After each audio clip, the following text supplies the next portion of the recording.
Hello there guys, welcome to my review of the Haolonggood Saichania.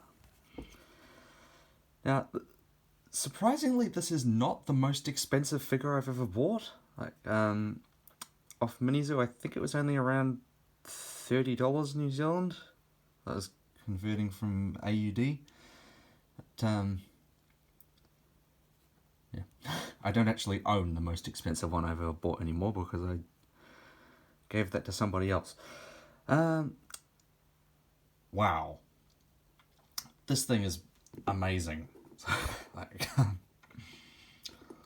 To start off with,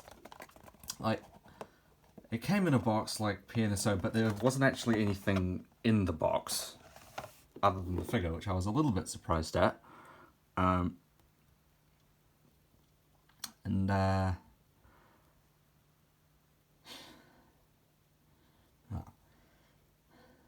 I am kind of flabbergasted and can't really figure out what to say. I think I'll start with just something that Scrubwood Studios brought up when he got the Gastonia, that these spikes aren't dulled down. This is solid PVC and they haven't dulled down the armament, so it is actually quite pointy. It's not like cut yourself level pointy, but just be careful if you buy one of these. Yeah,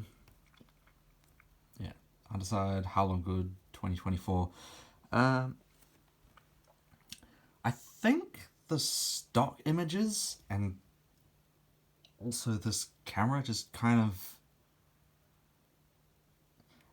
made the colors look a little different. Like, it's labeled as green, but it's kind of got a yellow, greenish yellow belly, and then I would kind of describe it more of a grey than a green, and then the armament is blue, except for the tail club, which is actually one of the first things I want to point out, is that this is 2024, so it's after the study that showed that the armor and the club may have been a bit more for sexual display than for defense against predators, and the club is covered in scales, which is accurate, but it really should be brighter like these spikes, because it was a display structure.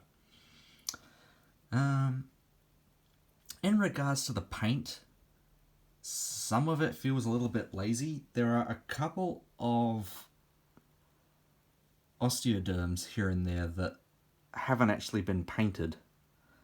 Like these ones along the sides, well, those ones sort of. That one hasn't really been painted at all. I did notice that I think the paint was coming off on my fingers when I was taking it out of the box. So maybe that's just something to do with the packaging. There's a little bit of paint bleeding on these two spikes. But I guess there's dark striations across the back sort of help. But, and I'm not even sure if that in between these knobs have been painted either. I was somewhat surprised to notice that there are actually one or two inaccuracies, like they've painted this claw when there wasn't even a claw there. But the feet are alright, it's really just the hands. I think I would have kind of liked the mouth to be open, although I think they've given it a bit too much cheek. Like the line of the mouth should probably extend to about here, maybe.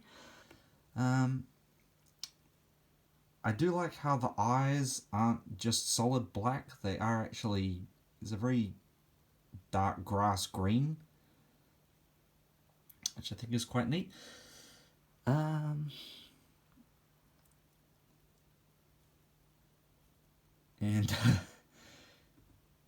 it has the adequate nose for an ankylosaur, because of all the ornithischians,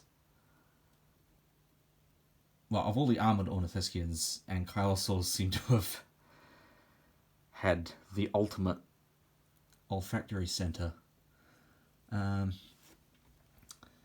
This thing is 1/35 scale, so it's roughly 15 centimeters.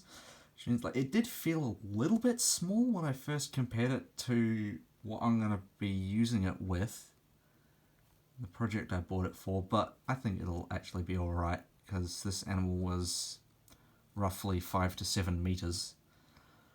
Another thing that may or may not be accurate is that they have shown the separation between the bones on the club. Yeah, you should be able to see that. These lines are where the bones were fused together, so those might not be able to go. I think the mobility of the tail is pretty good. Like from there, focus. There up, it was straight, and unlike the PNSO and Ankylosaurus, this is not curved. I think it's pretty good. Yeah. As far as mobility. And of course they have covered it in scales rather than having just keratin plates, which we know they definitely didn't have. Just like the Collectobrystonius, it's got this thing of resting on the middle toe. I'm not really sure if that's accurate.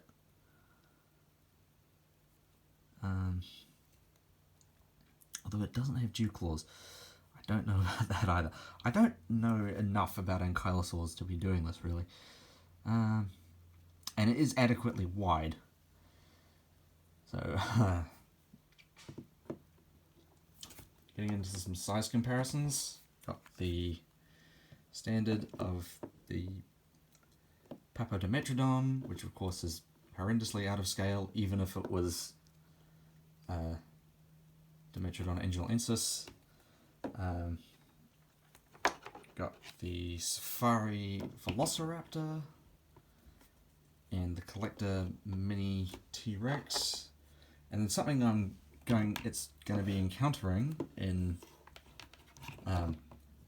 my next documentary, the Collector Juvenile T-Rex, which will actually be playing a Tarbosaurus, and these are actually pretty much to scale. And the reason I got this is to somewhat replace this guy. And I think you can understand why I went for it. But, well, speaking of going for it, this is, I think,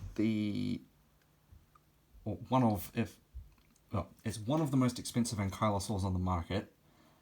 I could have gone for the Collector Ankylosaurus, I could have gone for the Mojo Ankylosaurus, or the Safari Ankylosaurus, or there's the PNSO Zool or Ankylosaurus, but this thing, A, is actually a Saichania, which is what I need, and B, is about the right size.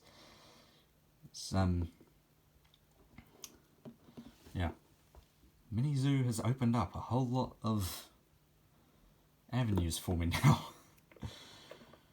Right, so despite the admittedly not that noticeable, except maybe that one, factory defects in the paint and the tiny little detail of the fourth finger having a claw,